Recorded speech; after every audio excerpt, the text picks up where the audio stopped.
maintenant que on a recherché le royaume des cieux, il y a en fait une suite logique que nous apprend même la prière de Jésus-Christ, la prière du Notre Père que Jésus nous a enseigné dans Matthieu chapitre 6, que vous connaissez, que ton règne vienne, que ta volonté soit faite sur la terre comme au ciel.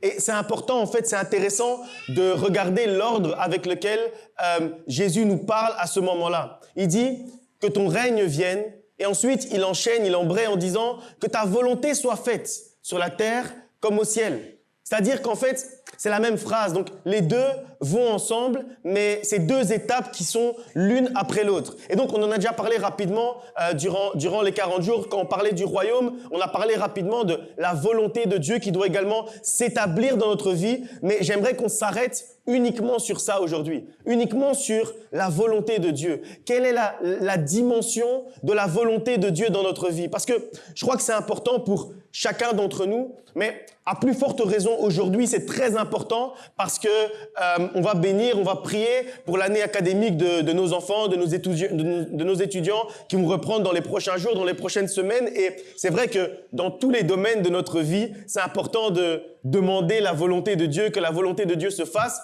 Mais je crois qu'à plus forte raison, quand on est dans l'âge des études, etc., c'est très pertinent aujourd'hui réellement de pouvoir parler de la volonté de Dieu. C'est un domaine où c'est important de pouvoir sonder, comprendre la volonté de Dieu pour notre vie. Et donc, quand le règne de Dieu s'établit, la volonté de Dieu doit également s'accomplir. C'est-à-dire que si Dieu est réellement devenu notre roi, alors je dois commencer à rechercher ce que le roi veut réellement pour son royaume. Et comme on l'a déjà dit durant ces dernières semaines, on ne peut pas dire « Seigneur, prends le trône de ma vie » et continuer à vouloir décider tout seul par rapport à notre propre vie.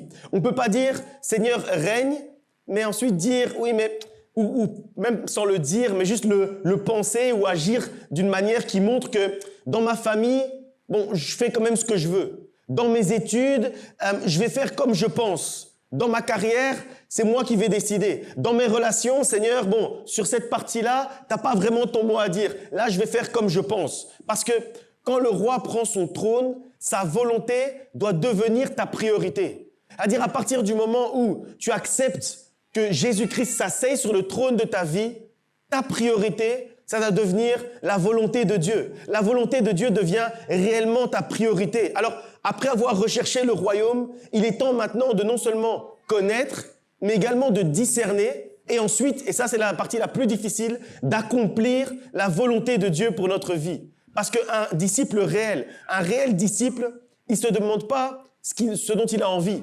Il se demande pas, ok, qu'est-ce que je veux faire aujourd'hui? Qu'est-ce que j'ai envie de faire aujourd'hui? Mais il se demande, Seigneur, qu'est-ce que tu veux pour moi aujourd'hui? Qu'est-ce que tu veux que je fasse aujourd'hui? Qu'est-ce que tu veux que j'accomplisse aujourd'hui? Et Jésus lui-même, il nous a montré quelque chose de très puissant par rapport à ça. Il nous a montré en fait quelle devait être notre attitude face à la volonté de Dieu. À l'approche de la croix, dans le jardin de Gethsémané, Jésus en fait, il est très conscient parce que comme il est 100% Dieu, 100% homme, il est Dieu fait homme, donc il sait très bien par sa nature de Dieu, il connaît le futur. Donc, il sait très bien ce qu'il attend.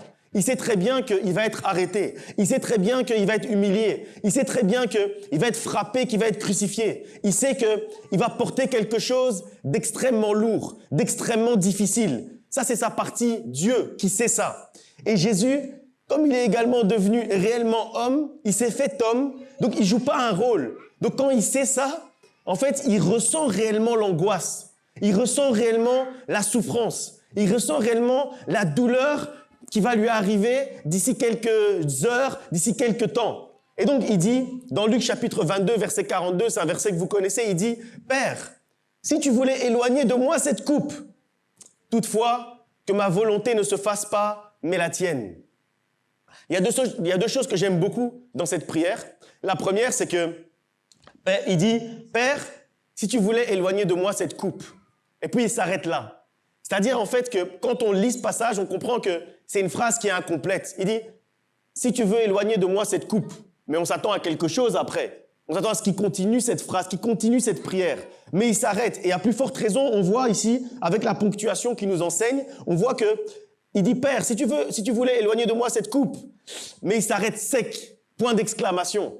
Alors qu'en fait, c'est pas une phrase qui nécessite un point d'exclamation grammaticalement parlant. C'est pas une phrase qui nécessite un point d'exclamation. Mais la manière dont il s'est arrêté sec dans sa prière montre en fait que quelque chose l'a arrêté. C'est-à-dire, le Saint-Esprit à l'intérieur de lui l'a arrêté, a dit non, ne va pas plus loin dans cette prière. Arrête-toi là. Et puis après, il continue en disant, toutefois, que ma volonté ne se fasse pas, mais la tienne. La deuxième chose qu'il nous enseigne dans ce passage, après le point d'exclamation où il s'arrête sec, c'est le toutefois. Et cette prière, en fait, c'est là où on voit la puissance et la force de cette prière. Il y a le point d'exclamation où il s'arrête sec, et puis après, il y a un mot qui change, en fait, la tournure et la dimension de la prière. C'est un petit mot, c'est rien de spécial, mais moi, je suis convaincu, je crois réellement que ce mot a changé l'histoire de l'humanité. C'est-à-dire que quand il dit, en fait, toutefois, il se passe quelque chose. Il y a quelque chose qui change à ce moment-là. Il y a l'histoire de l'humanité qui change. Parce que il faut bien comprendre, comme j'ai dit tout à l'heure, que Jésus, il est réellement Dieu. C'est-à-dire qu'il n'est pas juste devenu un homme impuissant, non. Il a fait tous les miracles jusque-là. Il a ressuscité Lazare déjà à ce moment-là. Il a déjà guéri des malades à ce moment-là. Il a déjà ouvert les yeux des aveugles à ce moment-là. Donc en fait, s'il avait continué, s'il avait juste dit « Père, éloigne de moi cette coupe, parce que je ne veux pas vivre cette coupe, je proclame que je ne vais pas vivre cette souffrance. » Qu'est-ce que vous croyez qu'elle allait arriver? Mais il n'allait pas vivre cette souffrance, parce qu'il était Dieu. Et donc, il avait le droit d'arrêter cette situation-là. Il avait le pouvoir, la puissance d'arrêter ça. Donc, je crois que, en fait, s'il avait continué cette prière, si le Saint-Esprit ne l'avait pas saisi de cette manière-là, et qu'il n'avait pas été sensible au Saint-Esprit, toute l'histoire de l'humanité, et surtout, l'histoire du salut aurait été différente. Parce qu'en fait, comme je dis, il était Dieu. Donc, s'il ordonne à cette coupe de s'éloigner de lui, cette coupe va s'éloigner de lui. Et rien ni personne n'avait le pouvoir de l'obliger à vivre cette souffrance. Mais il ne va pas s'arrêter là. Il va ajouter, toutefois, que ma volonté ne se fasse pas, mais la tienne. Et ce toutefois, il a révélé en fait l'état d'esprit de Jésus fait homme. Pas l'état d'esprit de Jésus Dieu. Parce que Jésus Dieu, lui, s'il décide, j'arrête. Et qui va faire quoi? Moi, je dis non, je veux pas. Finalement, j'ai changé d'avis, je veux pas. Et je retourne au ciel. Qui va te dire quoi? On peut rien dire parce qu'aujourd'hui, on sait que tout ça, ça nous a ouvert la porte du trône de la grâce. Mais en soi, si ce jour-là, à Gethsémane, il retourne au ciel, on allait raconter que, voilà, Dieu est venu sur la terre, il a fait des miracles, il a montré sa puissance, il a montré son pouvoir. Et puis, personne n'allait connaître cette prière. On allait juste savoir que, et après, il est remonté au ciel et puis il a continué à vivre sa vie de Dieu. Et qu'est-ce que vous alliez dire? Rien. Mais en fait, quand on comprend que le Jésus Dieu, il pouvait changer d'avis comme il voulait. Mais c'est le Jésus fait homme qui a dit non, je m'arrête là. Le Saint-Esprit a saisi le Jésus fait homme. Et ça montrait en fait l'état d'esprit dans lequel le Jésus fait homme, serviteur de Dieu, était à ce moment-là. En fait, il était humble. Parce que, de manière humble, il a exprimé ce qu'il ressentait. Et il était vrai aussi, authentique. Parce que, de manière vraie et authentique, il a exprimé réellement ce qu'il ressentait dans sa prière. Il a été honnête envers son Père. Il a dit, non, mon désir humain, vraiment, c'est que ça s'arrête là. Parce que je sens que ça va être dur. Je sens que ça va être difficile. Je sens que je vais souffrir. Mais il savait, le Jésus humain, il savait que son désir humain ne pouvait pas passer avant la volonté du Père. Et ça, il en était convaincu. Parce qu'il était pleinement Dieu et pleinement homme. Donc, dans son humanité véritable, il ressent toute l'angoisse de la coupe. Mais dans son obéissance parfaite, toujours dans cette humanité, il sait que la volonté du Père doit s'accomplir. Alors il s'arrête et il dit, toutefois, non pas ma volonté, mais ta volonté, Seigneur. Et heureusement qu'il a dit ça. Heureusement qu'il a dit toutefois, parce que ce mot va ouvrir la suite. Ce toutefois va ouvrir la suite, va ouvrir la croix, va ouvrir sa mort à la croix, va ouvrir la victoire, va ouvrir le moment où il va pouvoir dire tout est accompli. C'est-à-dire que l'accomplissement était soumis à ce toutefois. S'il ne dit pas toutefois à ce moment-là, jamais plus tard il va pouvoir dire tout est accompli. Jamais plus tard il va pouvoir dire que il a eu la victoire sur la mort et sur le séjour des morts. La victoire, la résurrection, le salut, la délivrance, la vie éternelle, toutes ces choses ont été ouvertes parce qu'il a été saisi à un moment donné par le Saint-Esprit qui a dit « Stop, arrête cette prière ». Et qu'il lui a dit « Ok, j'arrête cette prière. Toutefois, que ta volonté se fasse et non pas la mienne ».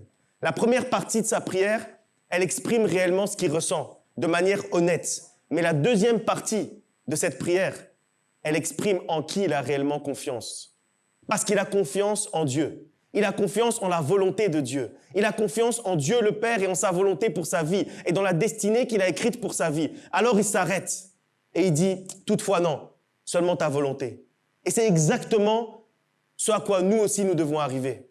Et quand je mets l'accent sur le fait que c'est Jésus fait homme qui continue cette prière, en fait, c'est pour nous montrer que c'est pas seulement Dieu qui peut accepter la volonté de Dieu. C'est pas seulement Jésus Dieu qui peut accepter la volonté de Dieu le Père. C'est pas comme ça. C'est qu'en fait, Dieu fait homme, Jésus-Christ qui est réellement un homme, il a pu dire « Seigneur, voilà ce que je veux. Je veux que ça s'arrête. Voilà ce que ma chair veut. Voilà ce que l'homme veut à l'intérieur de moi. Voilà ce qui me semblerait plus facile. Voilà ce qui me semble être réellement quelque chose de bon pour moi. Voilà le chemin que moi j'ai envie de choisir. Mais toutefois, si ta volonté est différente, alors entre les deux, moi c'est ta volonté quand même que je choisis. Même si c'est difficile, c'est ta volonté que je choisis. Et ça, c'est la maturité spirituelle. Ça, en fait, c'est l'état d'esprit du disciple. C'est de ne plus avoir, de ne plus avoir de désir. Et c'est là où je dis que Jésus a été très honnête. C'est parce qu'il n'a pas dit oui, mais moi je désire souffrir. Il n'a pas dit ça. Il a été honnête et authentique envers Dieu le Père. Et donc, en fait, parfois on pense que quand un disciple devient mature, quand un enfant de Dieu devient mature, quand un chrétien entre dans la maturité, alors il n'a plus d'envie, il n'a plus de désir, il n'a plus de projet personnel et juste il suit la volonté de Dieu. Non, c'est pas ça. C'est qu'en fait, oui, on a des désirs, on a des envies, on a des projets personnels qu'on a envie d'accomplir. Mais la maturité spirituelle, c'est d'être capable de dire « Seigneur, voilà ce que je voudrais, mais à la fin, ce que toi tu veux est supérieur à ce que je veux. Et moi, je vais toujours suivre ce que toi tu veux. Parce que notre volonté humaine est limitée. Mais on doit savoir que la volonté de Dieu, elle voit dans l'infini. C'est-à-dire que notre chair recherche souvent ce qui est confortable aujourd'hui, ce qui est confortable à l'instant présent, maintenant. Mais Dieu, il sait ce qui est bon pour notre destinée et pour notre futur. Alors souvent, nous, on voit aujourd'hui, mais Dieu, il est déjà en train de voir demain. Et c'est pour ça que la volonté de Dieu est toujours supérieure à la volonté humaine. Et cette prière de Jésus, en fait, elle nous l'enseigne. Dans la prière, dans nos prières, en fait, on doit pouvoir laisser Dieu répondre autrement que ce qu'on désire nous-mêmes. C'est-à-dire qu'il faut accepter la réponse de Dieu. Parce que parfois, en fait, dans le milieu chrétien, on a une mauvaise tendance. C'est que en fait, on ne prie pas réellement pour connaître la volonté de Dieu. En fait, nous, on a déjà décidé. On a décidé et on demande simplement à Dieu de signer en dessous de notre décision. Donc nous, on écrit, voilà, je vais faire ça, et puis ça, et puis ça, et puis je vais agir comme ça. Seigneur, merci de valider ma décision. Et on demande à Dieu juste de mettre un cachet. Seigneur, je veux ce travail, bénis mon travail. Seigneur, je veux cette relation, bénis cette relation. Seigneur, je veux que cette porte s'ouvre, alors ouvre-la. Seigneur, je veux que cette situation se termine de cette manière-là, que la conclusion soit ça, alors fais-le. Mais c'est important de comprendre que rechercher la volonté de Dieu, c'est pas juste lui demander de valider ta volonté. Ça va beaucoup plus loin que ça, en fait. Rechercher sa volonté, c'est être capable de dire, comme Jésus, voilà ma demande. Toutefois, que ta volonté soit faite.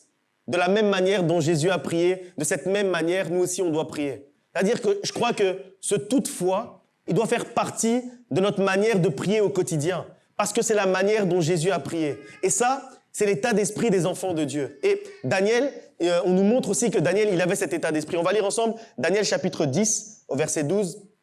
Daniel 10, 12, qui nous dit, « Il me dit, Daniel, ne crains rien, car dès le premier jour, où tu as eu à cœur de comprendre et de t'humilier devant ton Dieu, tes paroles ont été entendues. Et c'est à cause de tes paroles que je viens aujourd'hui. » J'aime bien ce que l'ange de l'Éternel dit à Daniel à ce moment-là.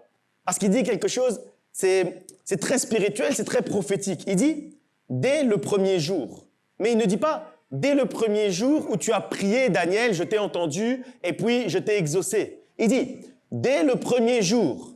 Il dit même pas, dès le premier jour où tu as compris ma volonté. Il dit, dès le premier jour où tu as eu à cœur de comprendre et de t'humilier devant ton Dieu, tes paroles ont été entendues.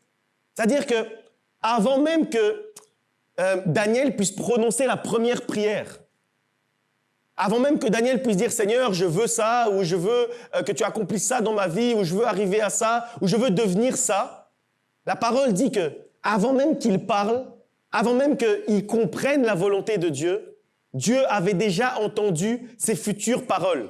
C'est-à-dire que Dieu savait déjà qu'est-ce qui était bon pour Daniel, mieux même que Daniel. Pourquoi? Parce qu'il avait à cœur, son cœur était disposé à comprendre la volonté de Dieu. Dès le premier jour où tu as eu à cœur de comprendre, dès le premier jour où tu t'es humilié devant ton Dieu, c'est-à-dire où tu t'es dit « Il sait mieux que moi, Dieu sait mieux que moi, Dieu connaît mieux que moi la volonté et ce qui est bon pour ma vie ». À ce moment-là, tes paroles, tes futures prières sont déjà entendues. C'est-à-dire que avant même que Daniel ouvre sa bouche, Dieu savait déjà ce dont Daniel avait besoin, à cause de la disposition de son cœur. Même pas à cause du fait qu'il ait compris quelque chose, juste à cause de la disposition de son cœur, à cause de l'humilité de son cœur, à cause de la manière dont il s'approchait devant son Dieu. Daniel n'avait encore rien dit, il n'avait encore rien vu, mais Dieu avait déjà entendu et Dieu avait déjà agi. C'est-à-dire que la réponse n'était pas encore visible, mais Dieu avait déjà pris en considération la prière de Daniel. Et ça, c'est clairement grâce à la disposition du cœur. Tu as eu à cœur de comprendre et de t'humilier devant ton Dieu. C'est-à-dire qu'il n'arrive pas devant Dieu en disant « Voilà ce que tu dois faire, Seigneur » ou « Voilà ce que je veux que tu fasses ». Non, il arrive avec un cœur humble qui dit « Seigneur, je veux comprendre. Je veux comprendre ta volonté. Seigneur, montre-moi ta volonté. Seigneur, je m'humilie parce que je sais rien, mais toi, je sais que tu sais tout. Alors, je reconnais que tu sais mieux que moi et que ta volonté est meilleure pour moi. Et quand on est dans cet état d'esprit, alors la volonté de Dieu peut commencer à s'accomplir dans notre vie. Matthieu chapitre 6, verset 8 nous dit « Votre Père sait de quoi vous avez besoin avant même que vous lui demandiez. » Et ça, en fait, ça n'arrive pas par hasard. Ça arrive, en fait, quand on est dans l'état d'esprit dont nous parle le verset de Daniel qu'on vient de lire. Quand on est dans l'état d'esprit où notre cœur veut comprendre la volonté de Dieu. À ce moment-là, avant même que tu ouvres ta bouche, Dieu sait déjà. Avant même que tu lui expliques ton problème, Dieu connaît déjà ton problème. Avant même que tu lui présentes ton besoin, il sait déjà ce dont tu as besoin. Avant même que tu comprennes complètement ce qui est en train d'arriver, lui, il est déjà en train d'agir dans ta vie. Et en fait, on doit comprendre que, contrairement à nous, Dieu, il découvre pas ta vie au fur et à mesure que tu vis ta vie. Dieu, en fait, il est omniscient et omniprésent. C'est-à-dire que non seulement il sait tout, il sait ce qui t'arrive maintenant, il sait ce qui t'arrive demain, mais il est également présent partout. C'est-à-dire qu'il est présent aujourd'hui, mais il est présent déjà dans ton futur. Il est présent déjà dans ton avenir. Et donc, il sait ce dont tu as besoin dans ton avenir, sans même que toi, tu saches exactement ce dont tu as besoin aujourd'hui. Et donc, il sait ce qu'il doit te donner aujourd'hui. Il sait la porte qui doit s'ouvrir. Et il sait également la porte qui doit rester fermée. Il sait également ce qu'il ne doit pas te donner parce que c'est mauvais pour toi. Il sait quelle relation va te construire et il sait également quelle relation va te détruire. Il sait ce qui peut te paraître merveilleux, intéressant, confortable aujourd'hui, mais qui demain peut devenir un piège pour ta vie, un piège pour ta destinée. Il sait ce qui peut te paraître par contre difficile aujourd'hui, mais qui va devenir demain un grand témoignage, une grande bénédiction. Et donc, l'humilité commence par accepter que Dieu sait mieux que moi. Dieu sait mieux que toi. Dieu, en fait, il sait mieux que toi ce qui est bon pour toi. Et voilà pourquoi Jésus a pu dire « toutefois ».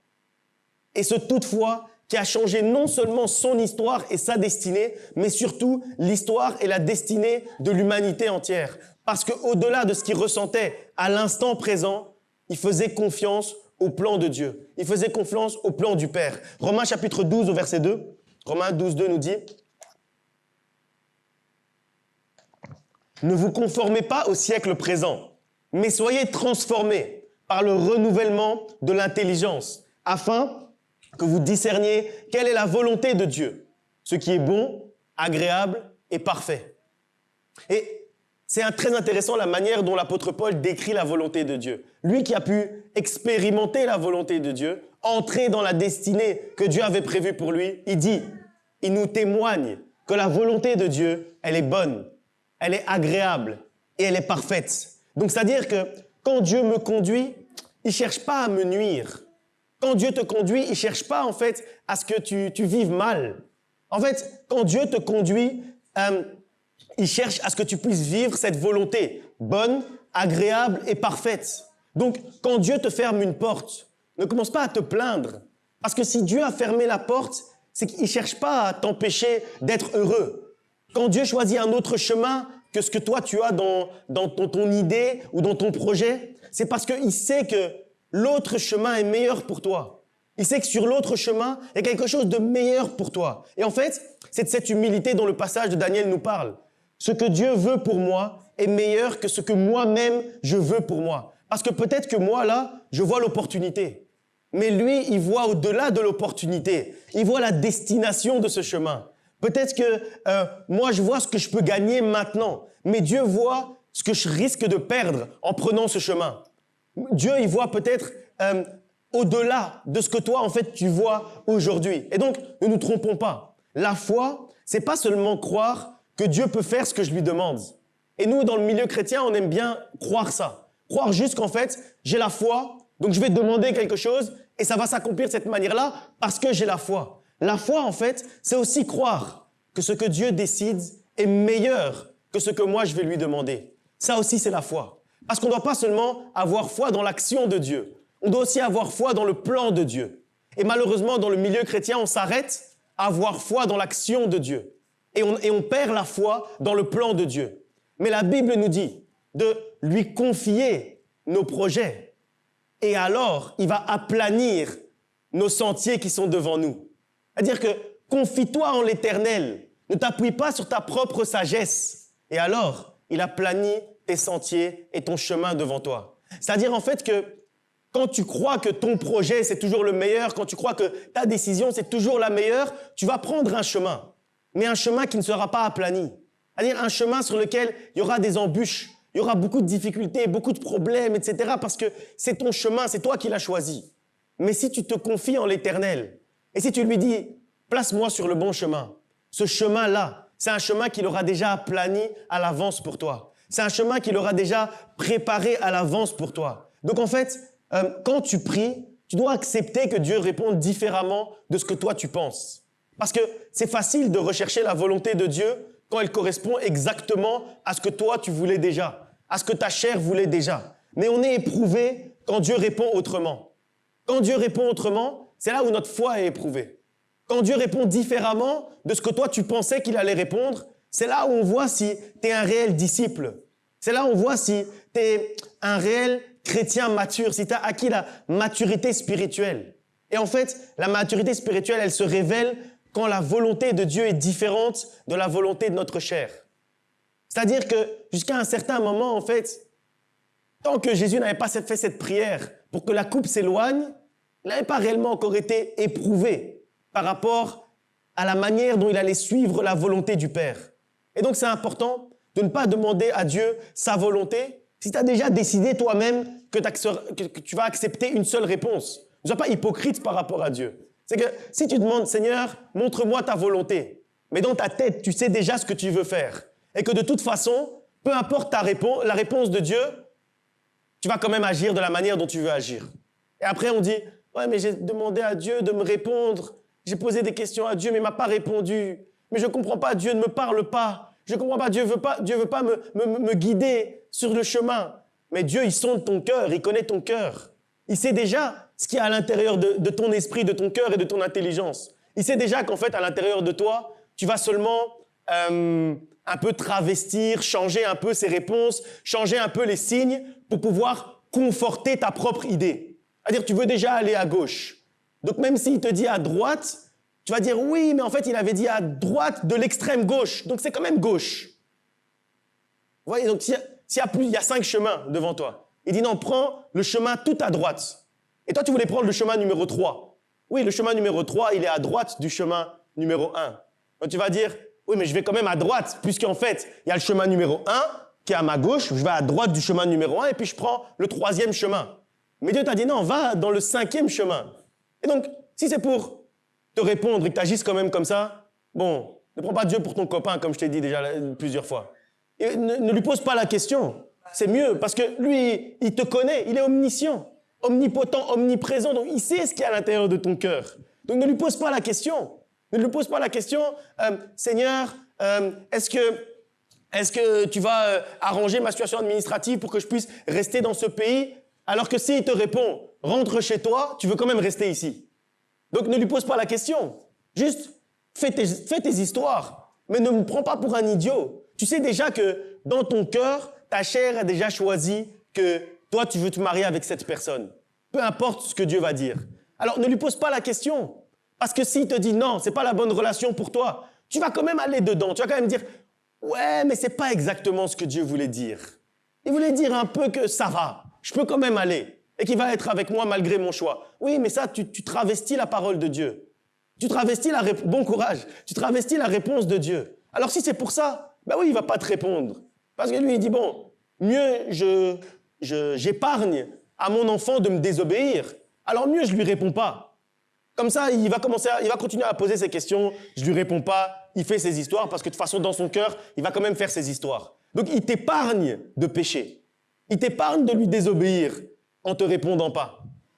Parce que si ton cœur est bien disposé, comme on l'a lu dans Daniel, si ton cœur est disposé à comprendre Dieu, à comprendre la volonté de Dieu et à suivre la volonté de Dieu, là, il va te répondre. Parce que, comme le dit le passage de Daniel, avant même que tu ouvres ta bouche, il sait déjà ce que tu vas lui dire. Il t'avait déjà entendu. Il sait déjà, parce que tu as un cœur bien disposé, parce que tu as un cœur pur pour écouter sa volonté et agir selon sa volonté. Alors à ce moment-là, c'est le contraire. C'est pas que tu parles, il répond pas. Non, c'est qu'il répond avant même que tu poses la question. C'est ça que nous montre le passage de Daniel. Et donc, ne demande pas à Dieu juste une approbation, une validation, parce que bon, déjà, Dieu, c'est pas ton ami, c'est pas ton copain, comme je t'ai dit. Mais en plus de ça, Dieu, c'est pas prendre Dieu pour un contrôleur de transport en commun, un contrôleur de train. C'est-à-dire que toi, tu choisis ta destination, tu achètes ton ticket, tu t'assieds dans le train et puis il passe juste et il valide ton ticket. Non, c'est pas comme ça que Dieu agit. Dieu, en fait, lui, il veut décider de la destination que tu vas prendre et te dire maintenant, j'ai dit que tu allais aller à Mons et prends ton ticket maintenant vers Mons. Et après, tu prends ton ticket et il valide ton ticket quand tu seras dans le train, lui aussi il valide. Et là, il fait l'ensemble du process. Mais c'est pas juste, Dieu c'est pas un contrôleur. Dieu c'est celui qui décide. C'est celui qui décide, qui conduit le train, qui va jusqu'à contrôler, il fait tout. Il veut tout faire et il veut être ton tout. Il veut être le tout dans ta vie. Donc tu peux pas le limiter à juste être celui qui valide, qui met un cachet sur ta décision. Non, c'est pas comme ça que ça fonctionne. Malheureusement, c'est pas comme ça que ça fonctionne. C'est lui qui décide le train que tu vas prendre. C'est lui qui décide la manière dont il va conduire le train. C'est lui qui décide la destination du train. Et ça me fait penser au verset qu'on a lu plusieurs fois durant le mois de prière, Luc chapitre 6, verset 46. « Pourquoi m'appelez-vous Seigneur, Seigneur, et ne faites-vous pas ce que je dis ?» C'est une question extrêmement simple, comme je l'ai déjà dit plusieurs fois. Pourquoi votre bouche dit Seigneur? Mais un Seigneur, on le suit. Mais un Seigneur, on écoute sa voix. On écoute ses instructions. On fait ce qu'il dit de faire. Alors pourquoi vous dites Seigneur, mais vos actions disent autre chose? Pourquoi votre bouche proclame ma seigneurie, mais votre vie refuse ma volonté? Parce que la vie chrétienne, c'est pas seulement avec la bouche. On l'a lu ensemble. La vie chrétienne, c'est pas une histoire de discours ou d'argumentation, de discours convaincants. Tu dois pas convaincre Dieu d'agir. Tu dois pas convaincre Dieu d'agir de la manière dont toi tu veux qu'il puisse agir. Parce que la vie chrétienne, c'est pas ça. La vie chrétienne, c'est pas seulement parler. La vie chrétienne, c'est pas seulement connaître des versets. La vie chrétienne, c'est pas seulement entendre des prédications. La vie chrétienne, c'est pas seulement prier pour demander à Dieu d'agir. La vie chrétienne, c'est également et surtout mettre en pratique ce que Dieu nous demande de faire. Jacques chapitre 1 au verset 22. Mettez en pratique la parole et ne vous bornez pas à l'écouter en vous trompant vous-même par des faux raisonnements. en se trompant nous-mêmes par des faux raisonnements. Ce que je disais tout à l'heure. Tu vas créer un raisonnement qui te fait croire que tu marches dans la volonté de Dieu. Parce que tu veux faire plaisir à ta conscience. Comme tu veux te faire plaisir, tu veux faire plaisir à ta conscience, tu veux flatter un peu ton ego et te dire « Ouais, moi je suis un bon chrétien, je suis la volonté de Dieu. » Alors tu fais ce que Jacques dit ici, dans Jacques chapitre 1, verset 22. Tu te trompes toi-même par des faux raisonnements. Parce qu'en fait, tu veux juste écouter la volonté de Dieu. Tu veux juste écouter la parole de Dieu. Mais tu ne veux pas la suivre. Mais tu ne veux pas marcher comme Dieu te demande de marcher. Alors, tu te trompes avec des faux raisonnements. Et tu commences à créer des fausses doctrines. Et tu commences à créer des fausses choses. Tu commences à dire, oui, mais c'est tout ce qui est lié dans le ciel est délié sur la terre. Alors, moi, j'ai dit c'est comme ça, alors c'est comme ça. Non, c'est pas comme ça. C'est pas comme ça que ça fonctionne. Parce que ça doit être approuvé par la volonté de Dieu. Ça doit être approuvé par ce que Dieu veut réellement pour ta vie. La parole nous édifie, elle nous enseigne, elle nous éclaire. Mais la mise en pratique de la parole, c'est ça qui nous transforme. Quand tu mets la parole de Dieu en pratique, là, tu es réellement transformé. La parole de Dieu, elle peut t'enseigner. Mais vous savez, dans la Bible, on nous parle de beaucoup de gens qui étaient très bien enseignés. Les pharisiens, ils étaient très bien enseignés. Ils connaissaient la parole de Dieu mieux que nous tous ici rassemblés. Ils connaissaient très bien la parole. Ils connaissaient très bien les Écritures. Ils étaient très enseignés, mais ils n'étaient pas transformés. C'est-à-dire qu'ils avaient entendu la parole, mais ils n'avaient pas mis en pratique. Et comme la parole n'était pas mise en pratique, ils ne pouvaient pas être transformés. Raison pour laquelle la parole de Dieu nous dit que quand Dieu vient dans notre vie, en fait, il transforme notre intelligence. Il renouvelle notre intelligence pour que nous puissions réellement marcher selon sa volonté. Et ça change beaucoup de choses. Les disciples, en fait, ils ne sont pas devenus simplement disciples parce qu'ils ont entendu Jésus parler. Ils ne sont pas devenus disciples parce qu'ils ont entendu Jésus leur dire « Suivez-moi ». La Bible nous dit que...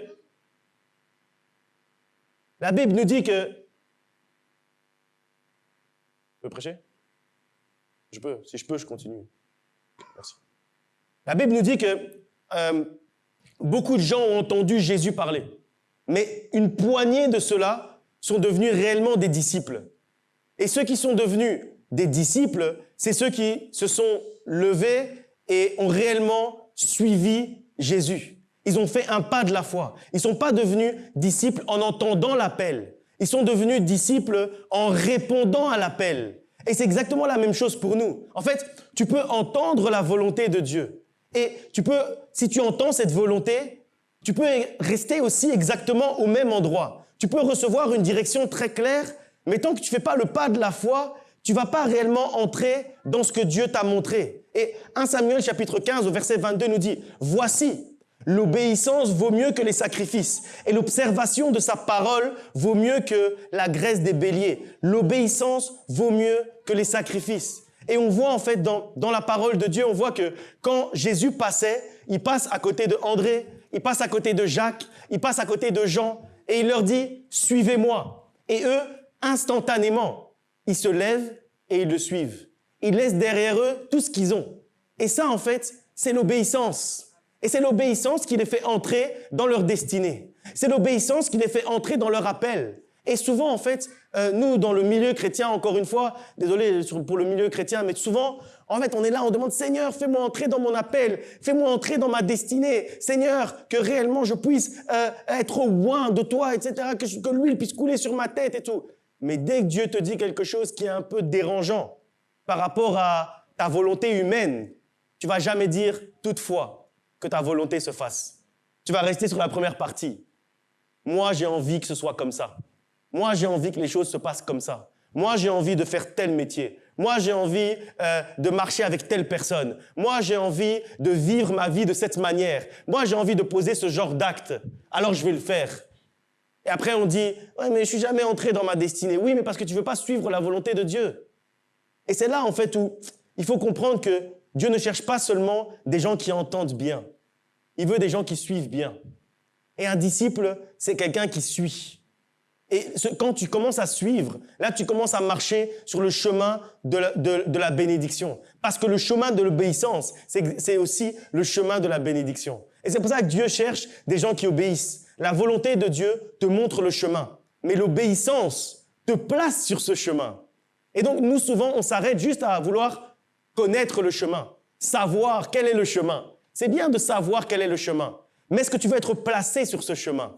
Et ça, c'est l'obéissance qui te place sur le chemin que Dieu a tracé pour toi. Et j'aimerais ajouter une chose aussi, c'est que l'obéissance, elle te place sur le chemin de la destinée, mais elle te place également sur le chemin de la bénédiction, sur le chemin des bienfaits. Quand Dieu trace un chemin pour ta vie, il sait déjà où ce chemin te conduit. Il sait déjà le chemin qu'il a prévu pour toi. Il sait déjà aussi tout ce qu'il a disposé sur ce chemin. Toutes les bonnes choses qu'il a préparées à l'avance. La Bible nous dit qu'il prépare à l'avance des bienfaits et des bonnes œuvres sur le chemin qu'il a préparé pour toi. Il sait déjà quelles portes doivent s'ouvrir, quelles expériences vont te former sur ce chemin, quels bienfaits, quelles bénédictions, quelles bonnes choses t'attendent sur ce chemin, quels appels vont être révélés sur ce chemin. Alors, quand tu obéis, tu te places sur le chemin que Dieu avait tracé pour ta vie, mais tu te places également sur le chemin de la bénédiction. Juste en disant, oui Seigneur, je te suis. Oui Seigneur, je vais marcher sur ce chemin. Et sur le chemin de Dieu, il y a des choses qu'il a déjà préparées pour toi, des choses merveilleuses que tu vas découvrir juste au travers de l'obéissance. L'obéissance, c'est la clé pour marcher sur le chemin de la bénédiction. Et l'obéissance, en fait, il faut comprendre que ça force pas Dieu à te bénir sur ton propre chemin. Parfois, nous, en fait, on croit que je vais obéir, après, je vais quand même aller sur mon chemin, et comme ça, je vais pouvoir dire à Dieu, Seigneur, je t'ai obéi, donc maintenant, bénis-moi sur ce chemin. Non, l'obéissance, c'est pas une histoire de pouvoir faire du chantage à Dieu. L'obéissance, ça te fait réellement entrer sur le chemin que Dieu a déjà béni à l'avance. Et donc, l'obéissance ne convainc pas Dieu d'entrer dans mon plan, mais l'obéissance me fait entrer dans le plan de Dieu, me fait entrer dans la destinée de Dieu pour ma vie, me fait entrer dans le livre que Dieu a déjà écrit à l'avance pour moi. Et il y a beaucoup d'exemples dans la Bible où on voit que l'obéissance a été un déblocage. L'obéissance débloque la suite.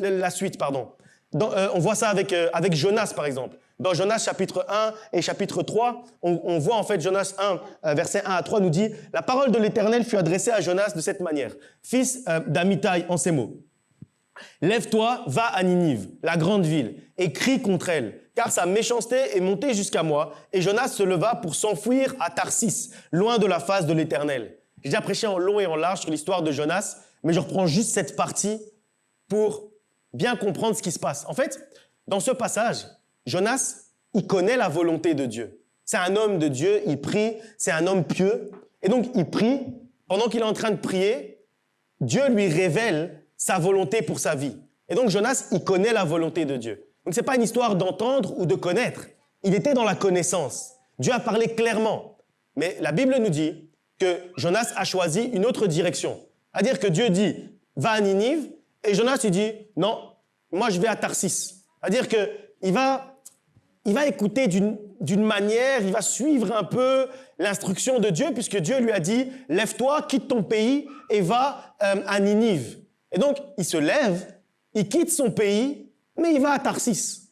Parce que Tarsis était une ville un peu plus simple, un peu plus facile, un peu plus confortable. C'est-à-dire que la parole que Dieu avait prévu de donner au monde, elle était plus facile de la donner à Tarsis que de la donner à Ninive. Parce que la Bible dit bien, et Dieu lui a rien caché, il lui a dit, à Ninive, les gens sont méchants.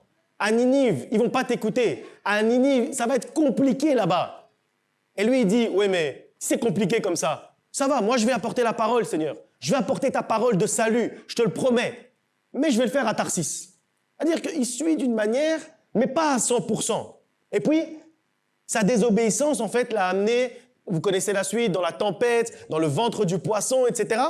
Et puis après, Jonas chapitre 3, versets 1 à 3 nous dit « La parole de l'Éternel fut adressée à Jonas une seconde fois, en ces mots. Lève-toi, va à Ninive, la grande ville, et proclame-y la publication que je t'ordonne. » Et cette fois-ci, Jonas se leva et alla à Ninive selon la parole de l'Éternel. Et il faut bien comprendre que Dieu était le même Dieu. Jonas était le même Jonas qui écoutait. Donc le Dieu qui parle, c'est le même qui parle. Celui qui écoute, c'est le même qui écoute. C'est la même instruction également. Va à Ninive et proclame la parole que je vais te donner. Mais cette fois, ce qui est différent, c'est en fait l'état du cœur de Jonas. C'est qu'à ce moment-là, en fait, son cœur a déjà changé. À ce moment-là, son cœur est prêt à comprendre et à accepter la volonté complète de Dieu pour sa vie. Dans Jonas 1, Dieu parle et Jonas fuit. Mais dans Jonas 3, après la tempête, le ventre du poisson, toutes les épreuves qu'il a pu avoir, que Dieu ait pu le sauver après, Dieu parle et à ce moment-là, Jonas va obéir. Et comme je vous l'ai dit quand j'avais prêché en long et en large sur ce passage, n'attendons pas de passer par tous ces problèmes. N'attendons pas de passer par la tempête, le ventre du poisson, être englouti, vomi par un poisson, c'est dégoûtant et tout. N'attendons pas ça pour commencer à suivre la volonté de Dieu. N'attends pas que Dieu puisse t'engloutir dans un poisson, après tu vas dire, bon, maintenant je vais commencer à suivre la volonté de Dieu. Non, commence déjà à suivre maintenant. Comment tu ne vas pas te retrouver dans le ventre du poisson? Et après la suite, Jonas chapitre 3, verset 5. Les gens de Ninive crurent à Dieu. Ils publièrent un jeûne et se revêtirent de sacs, depuis les plus grands jusqu'aux plus petits. C'est-à-dire que l'obéissance de Jonas a eu un effet, non seulement sur sa vie, mais également sur la vie de toute une ville. Et là où en fait il se disait, oui mais à Ninive les gens ils sont trop méchants, c'est mieux d'aller à Tarsis, ils vont mieux écouter. Au final, quand il a suivi la volonté de Dieu, même dans cette difficulté, même dans cette méchanceté, la Bible dit que les gens de Ninive crurent à Dieu et furent sauvés. C'est-à-dire que ce n'est pas une question de la difficulté que tu vois avec tes yeux. Parce qu'avec ses yeux, Jonas disait non, Ninive c'est plus difficile que Tarsis. Mais sur le chemin pour arriver à Tarsis, il a trouvé un poisson qui l'a englouti. Est-ce que ce n'est pas plus difficile que de parler à une ville qui est un peu compliquée? Si, c'est plus difficile. D'être dans le ventre du poisson, c'est compliqué là-bas. Que d'être devant Ninive. Ok, Ninive c'est plus difficile que Tarsis, mais au moins tu n'es pas dans le ventre d'un poisson. Donc au final, ce que tu crois être plus facile, quand tu veux faciliter en fait ton chemin, au final tu rends plus difficile ton chemin. Tu compliques ta vie quand tu ne suis pas la volonté de Dieu. Alors que si tu suis juste la volonté de Dieu, tu vas arriver à Ninive et tu sais même pas. Dans le 4, il dit, Jonas a commencé à parler. Verset 5, les gens de Ninive crurent à Dieu. Est-ce que ça a l'air difficile? Même pas. C'est-à-dire que lui, il s'imaginait, il se créait des scénarios. Et nous, les êtres humains, à plus forte raison, le milieu chrétien, on aime bien se créer des scénarios. C'est-à-dire, Dieu te demande un truc, mais ouais, mais en fait, si je vais à Ninive, ça va être trop compliqué là-bas, c'est bon. Je vais aller à Tarsis, ils sont plus faciles. Mon cousin, même, il habite à Tarsis. Et c'est un bon gars, il va même m'aider à prêcher et tout. Ce sera plus facile avec lui. Là-bas, à Tarsis, il y a déjà une église où je peux m'accrocher, du coup, ils vont m'aider et tout ça. C'est plus facile là-bas. Non, Dieu t'a dit d'aller à Ninive. Parce qu'à Tarsis, sur le chemin pour aller à Tarsis, tu vas trouver un poisson qui va t'engloutir. Tu vas jamais arriver jusqu'à ton cousin et à l'église que tu connais là-bas à Tarsis. C'est là, en fait, où parfois, on est compliqué. Parce que là, on veut faciliter la vie. Au final, on complique notre vie. Ça facilite ta vie quand tu suis le chemin que Dieu a tracé pour toi.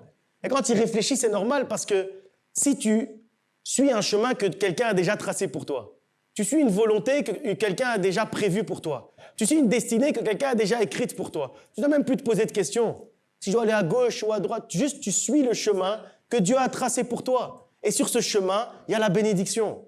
Et nous, on commence à dire, oui, mais non, mais il faut quand même que je réfléchisse. Bon, qu'est-ce que je vais faire? Comment je vais faire? Comment si je vais à Ninive, etc. Non, je vais aller à Tarsis. Après grande réflexion, j'ai pesé le pour et le contre. Vous aimez bien dire ça. J'ai pesé le pour et le contre. Je pense que je vais aller à Tarsis. Vous dites ça. J'ai pesé le pour et le contre. Il n'y a pas de pour et de contre. Dieu a dit, va là-bas, fais ça.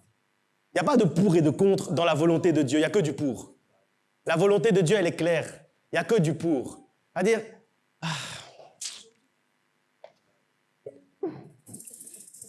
j'ai failli raconter une histoire, mais je ne vais pas la raconter. Non, je ne vais pas raconter. Pas raconter une histoire de quelqu'un qui est venu m'expliquer qu'il a pesé le pour et le contre et que donc il devait quitter l'église pour aller dans une autre église. Mais il a pesé le pour et le contre. Il y avait quand même beaucoup de pour, pasteur. Mais il y avait quand même aussi du contre, alors j'ai changé d'avis. Va à Tarsis. Une ville entière s'est tournée vers Dieu quand il a obéi. Sa désobéissance l'a amené dans la tempête, mais son obéissance est devenue l'instrument de la repentance d'une ville entière, des milliers de personnes. La même bouche qui refusait d'aller à Ninive et qui a dit « je vais aller autre part », c'est la même bouche que Ninive a entendue et qui a permis que Ninive puisse entendre Dieu. Pourquoi? Juste à cause de l'obéissance. Juste à cause qu'il puisse dire « Je suis le chemin que Dieu a tracé pour moi ». Il y avait déjà Ninive. Il y avait déjà Dieu qui parlait. Il y avait déjà Jonas. Il y avait déjà tout. Il y avait déjà une ville qui était prête à entendre la volonté de Dieu. Mais il manquait juste l'obéissance. Et parfois, ce qui manque juste à l'accomplissement de la promesse de Dieu pour ta vie, c'est l'obéissance. Ton obéissance va te placer là où Dieu a déjà préparé quelque chose de bon pour toi. Là où Dieu a déjà préparé un miracle. Là où Dieu a déjà préparé ta destinée. Dans Genèse chapitre 22, versets 1 à 2, on voit la manière dont Dieu a mis Abraham à l'épreuve et il lui a dit « Abraham », il lui a dit « Me voici ». Et après il lui a dit « Prends ton fils, ton unique, celui que tu aimes, Isaac, et va sur le mont Morija. Et sur ce mont Morija, tu donnes l'holocauste et tu sacrifies ton fils. » C'est une instruction qui est difficile parce que c'est plus simple quand Dieu nous dit de laisser derrière nous un péché. Parce qu'on comprend, si on est quelqu'un qui ment beaucoup et Dieu nous dit pour entrer dans ta destinée, tu dois arrêter de mentir. Bon, là on comprend que mentir c'est pas bon. Si tu es sur une destinée, tu es sur un chemin et Dieu te dit laisse l'impudicité. Tu comprends que c'est mauvais parce que quand tu fais, tu sais déjà que c'est mauvais. Mais par contre, quand Dieu te demande de sacrifier, de laisser quelque chose qui n'est pas un péché, qui n'est pas mauvais, c'est-à-dire en fait que Isaac, c'était l'accomplissement de la promesse. Quand Abraham le voyait, il voyait la manière dont la promesse était en train de s'accomplir dans la vie d'Isaac. Isaac, c'était le fils qu'Abraham avait attendu pendant des années. C'était la bénédiction de Dieu. Et maintenant, Dieu touche à ce qu'Abraham aime le plus. Et donc Abraham aurait pu dire, mais Seigneur, je comprends rien. C'est toi qui me donnes quelque chose et après tu me demandes de sacrifier cette chose que tu m'as promise et maintenant que tu m'as donnée. Mais je comprends rien. Si à la limite tu me dis que je dois arrêter de mal parler à Sarah, je vais comprendre, je vais arrêter de mal lui parler. Je vais maintenant bien parler avec ma femme. Mais là, je comprends pas. Il n'y a rien de mauvais dans Isaac. Mais il n'a pas discuté avec Dieu. Il a obéi. Genèse chapitre 22, versets 9 et 10. Lorsqu'ils furent arrivés au lieu que Dieu lui avait dit, Abraham y éleva un autel et rangea le bois. Il lia son fils Isaac et le mit sur l'autel par-dessus le bois. C'est-à-dire, il a obéi de manière claire. Puis Abraham étendit la main et prit le couteau pour égorger son fils. C'est-à-dire, il a obéi jusqu'au bout. Mais au verset 12, la Bible nous dit que l'Éternel lui parla et dit, « N'avance pas ta main sur l'enfant et ne lui fais rien, car je sais maintenant que tu crains Dieu et que tu ne m'as pas refusé ton fils, ton unique. » C'est-à-dire que Dieu ne voulait pas la mort d'Isaac.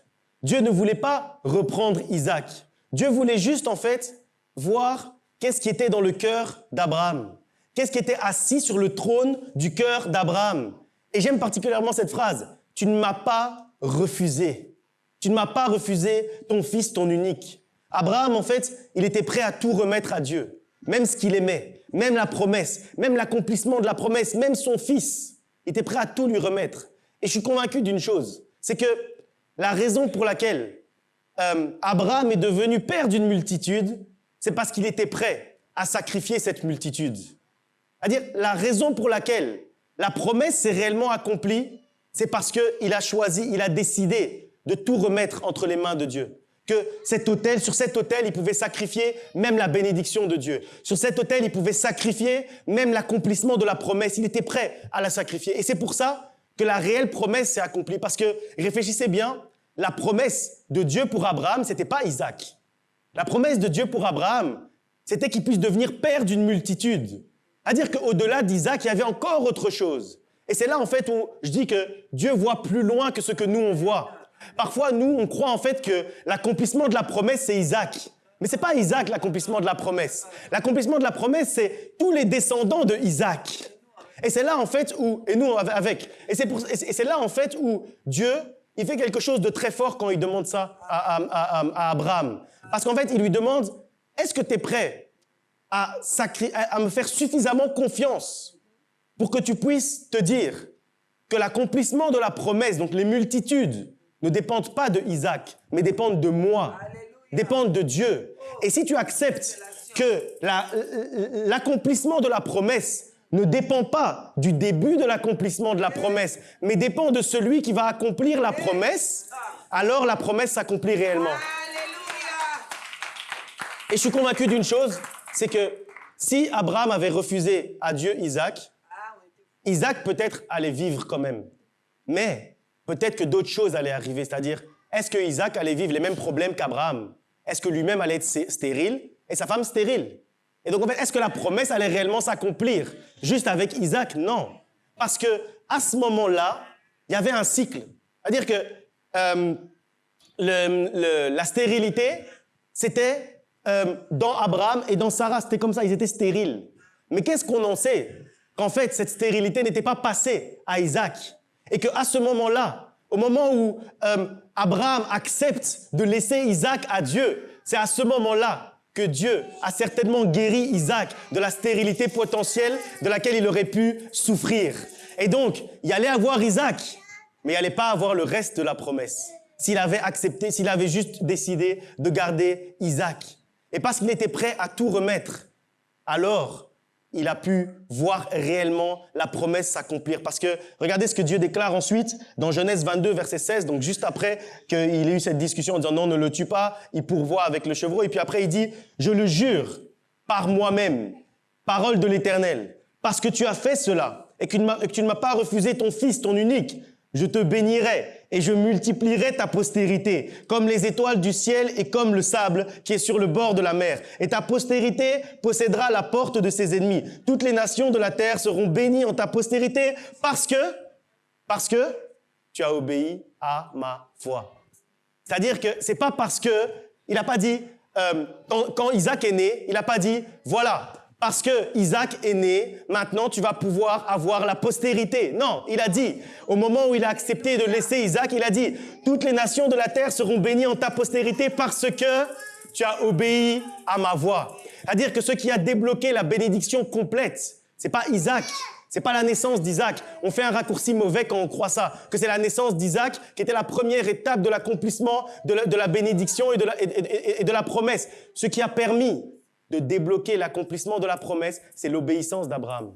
Parce que tu as obéi à ma voix, alors je multiplierai ta postérité. Et ça, c'est la promesse réelle. La multiplication de la postérité et la bénédiction de la postérité. Donc Dieu avait déjà promis une descendance à Abraham. Il avait déjà promis la bénédiction à Abraham. Mais ici, c'est l'obéissance qui va confirmer cette promesse avec puissance. Et il donne même la raison. Il dit même clairement, c'est-à-dire il ne se cache pas. Il dit pas parce que j'ai déjà promis, alors je vais le faire. Non, il dit réellement la vérité. Parce que tu m'as obéi. Parce que tu as obéi à ma voix. Abraham était prêt à perdre son fils.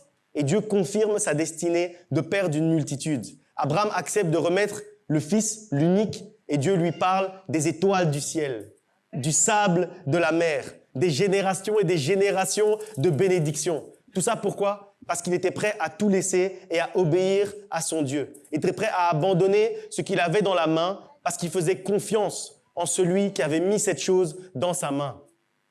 Il y a un verset dans Chroniques qu'on a lu ensemble à El Dabar, qu'on avait lu aussi pendant le séminaire de clôture, qui dit, je vais paraphraser parce que je ne l'ai plus exactement en tête, qui dit « Qui pensez-vous être lorsque vous me faites des offrandes, car vous me donnez ce que vous avez reçu de ma main. » C'est-à-dire que parfois, on croit qu'on est plus haut que notre propre...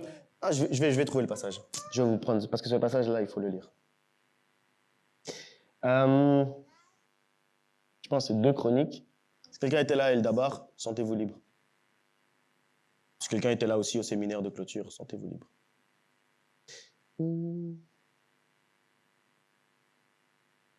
Donc personne n'était là, quoi. Ok, 1 Chronique chapitre 29, versets 11 à 14. « À toi, Éternel, la grandeur, la force et la magnificence, l'éternité et la gloire, car tout ce qui est au ciel et sur la terre t'appartient. À toi, Éternel, le règne, car tu t'élèves souverainement au-dessus de tout. C'est de toi que viennent la richesse et la gloire. C'est toi qui domines sur tout. C'est dans ta main que sont la force et la puissance. Et c'est ta main qui a le pouvoir d'agrandir et d'affermir toutes choses. Maintenant, ô notre Dieu, nous te louons et nous célébrons ton nom glorieux. Car qui suis-je et qui est mon peuple pour que nous puissions te faire volontairement ces offrandes? Tout vient de toi et nous recevons de ta main ce que nous t'offrons aujourd'hui. » Ce passage, en fait, il est il est très fort et il faudrait beaucoup de temps pour aller dans le détail, mais la fin, elle est vraiment révélatrice. C'est-à-dire que parfois, on croit en fait être arrivé à un niveau où on a le droit de refuser quelque chose à Dieu.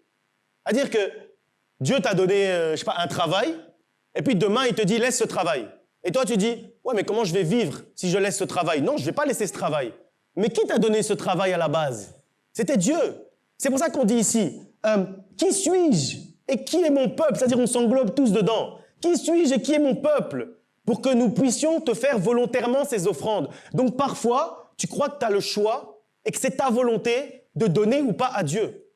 Mais ce n'est pas ta volonté, tu n'as pas le choix. Puisqu'en fait, la suite dit, tout vient de toi et nous refaisons de ta main et nous recevons de ta main ce que nous t'offrons. C'est-à-dire que j'ai reçu quelque chose de Dieu.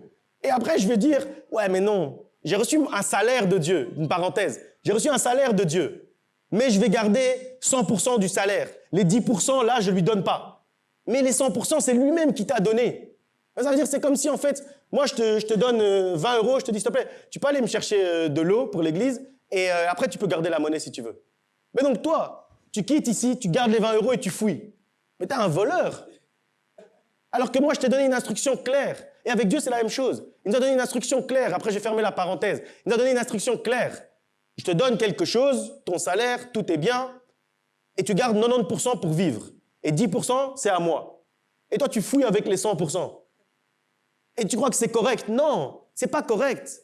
Quand tu fais ça, pose-toi la question. Qui suis-je?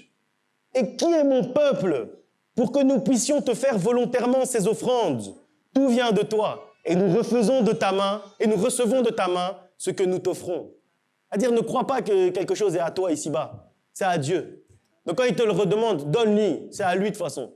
C'est-à-dire que tu reçois dans ta main et tu lui donnes quelque chose, une partie ou même tout. Et ça, pour revenir à Abraham, ça, Abraham l'avait réellement compris. Il avait réellement compris parce que lui, en fait, quand Dieu va lui demander quelque chose, il va dire, bah oui, pas de problème. Je vais donner. Puisqu'au final, qui a mis Isaac dans ma main? C'est Dieu. Donc comment je pourrais lui refuser ce que lui-même a mis dans ma main? Non, je ne peux pas lui refuser ce qu'il a mis dans ma main. Et David aussi, quand il dit ça dans 1 Chronique, il avait aussi compris. Et donc, Luc chapitre 14, verset 33 nous dit, « Ainsi donc, quiconque d'entre vous ne renonce pas à tout ce qu'il possède ne peut être mon disciple. » C'est-à-dire que pour être disciple de Dieu, il faut accepter d'obéir. Et obéir, il faut accepter également le renoncement. C'est-à-dire, il faut être prêt à dire, « Seigneur, si tu me demandes, je suis prêt à donner parce que de toute façon, c'est toi qui as décidé. C'est toi qui as choisi. C'est toi qui m'a donné ces choses-là. C'est toi qui as pourvu. Donc maintenant, si tu me demandes, bah, je te donne. » Et ça ne veut pas dire que Dieu va nécessairement te demander de perdre ce que tu aimes, parce qu'on voit avec Abraham et Isaac. À la fin, il a dit, non, ne le tue pas. Je voulais juste vérifier ton cœur. Ne le tue pas. C'est-à-dire, il ne va pas spécialement te demander de sacrifier ces choses. Mais par contre, tu dois être prêt à sacrifier ces choses.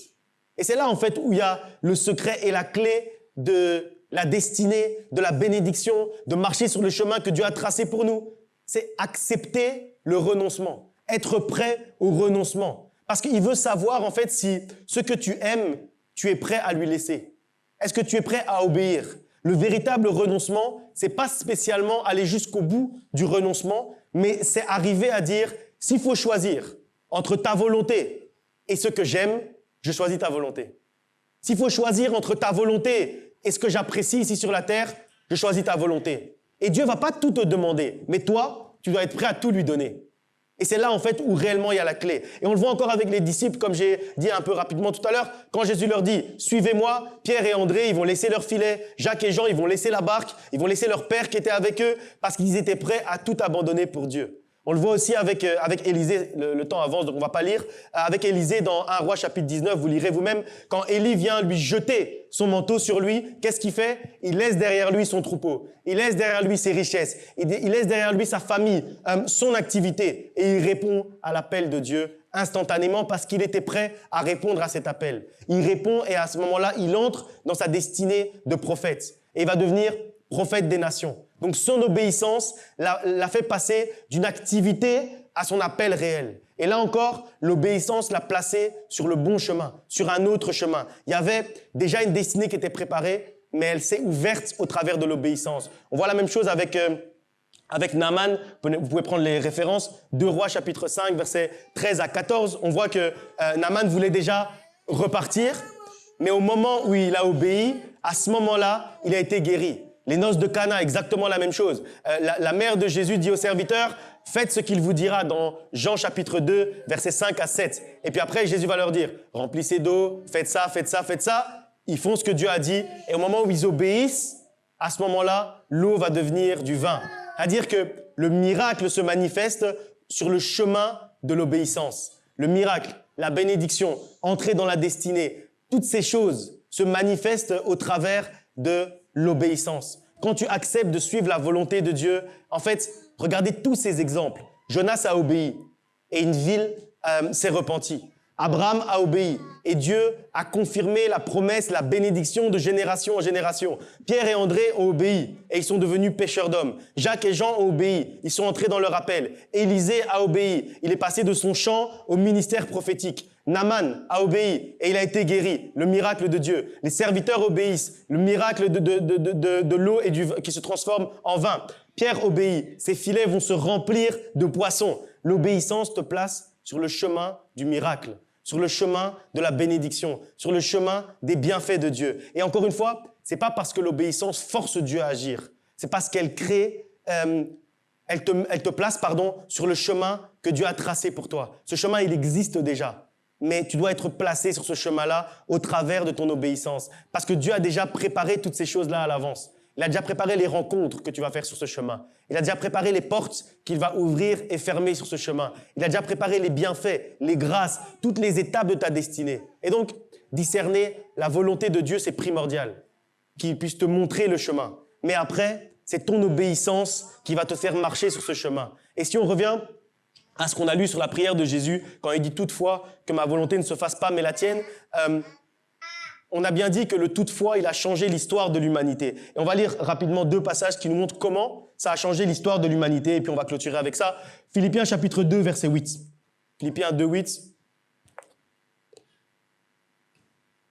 Il s'est humilié lui-même, se rendant obéissant jusqu'à la mort, même jusqu'à la mort de la croix. Ici encore, on voit l'humilité de celui qui accepte d'obéir et on voit l'obéissance jusqu'au bout. C'est-à-dire que son toutefois qu'il a prononcé, il n'est pas resté une belle parole. Il n'a pas juste dit toutefois et après il a fait autre chose. Non, il est devenu réellement une obéissance jusqu'à la croix et jusqu'à la mort. Et lisons ce que l'obéissance a ouvert, Romains chapitre 5, verset 19. Car comme par la désobéissance d'un seul homme, beaucoup ont été rendus pécheurs, de même, par l'obéissance d'un seul, beaucoup seront rendus justes. Et ici, on ne dit pas par l'obéissance de Dieu. Non, on ne dit pas par l'obéissance de Jésus Dieu. On dit par l'obéissance d'un seul. Et vous connaissez le français, le un seul là, il se rapporte à l'homme dont on parlait juste avant. C'est-à-dire que la désobéissance d'Adam, homme, a amené la mort dans le monde, a amené le péché dans le monde. Mais l'obéissance de Dieu fait homme, de Jésus homme, a amené la justice, la paix, le salut, la miséricorde, la grâce dans le monde. La désobéissance d'Adam a ouvert la porte au péché, mais l'obéissance de Jésus a ouvert la voie de la justice, du salut et de la grâce. Et la Bible dit que dans Philippiens, il s'est rendu obéissant parce que lui, il n'était pas obligé d'obéir. Il s'est rendu obéissant. C'est pourquoi Dieu l'a souverainement élevé. C'est-à-dire que quand tu te rends obéissant, Dieu va aussi t'élever souverainement. L'obéissance de Jonas a touché une ville, l'obéissance d'Abraham a touché des générations, l'obéissance des disciples a ouvert leur appel, mais l'obéissance de Jésus a changé l'histoire de l'humanité. Parce qu'il a dit, toutefois, que ta volonté soit faite. Alors aujourd'hui, on peut être sauvé. Alors aujourd'hui, on peut s'assembler dans cette église et prier pour notre salut. Parce qu'il a accepté la volonté du Père. Alors nous, on a reçu la vie. Parce qu'il a obéi jusqu'à la mort, alors la mort a été vaincue. Parce qu'il est allé jusqu'à la croix, alors le diable a été vaincu. Parce qu'il a accompli la volonté du Père, aujourd'hui, on peut être réconcilié avec Dieu. Alors, ton obéissance peut avoir un impact que tu n'imagines même pas. Un impact énorme non seulement sur ta vie, mais sur la vie de ceux qui vont te suivre. Et la deuxième partie de sa prière a changé l'histoire de l'humanité. Et c'est le genre de disposition du cœur que Dieu attend également de toi. Que Dieu attend également de nous. Dire, Seigneur, je veux comprendre ta volonté, comme on l'a lu dans Daniel. Seigneur, je m'humilie et je comprends que tu sais mieux que moi, parce que je reconnais que ta voix est meilleure que ma voix. Je reconnais que ta volonté est meilleure que ma volonté. Je crois que ta volonté est la bonne. Je crois que ta volonté est bonne, agréable et parfaite pour moi. Alors, je ne veux pas seulement connaître ta volonté, mais aujourd'hui, je choisis le chemin de l'obéissance. Et je suis convaincu que ce chemin de l'obéissance va me placer également sur le chemin de la bénédiction et de l'élévation. On va se lever, on va prier, que Dieu vous bénisse.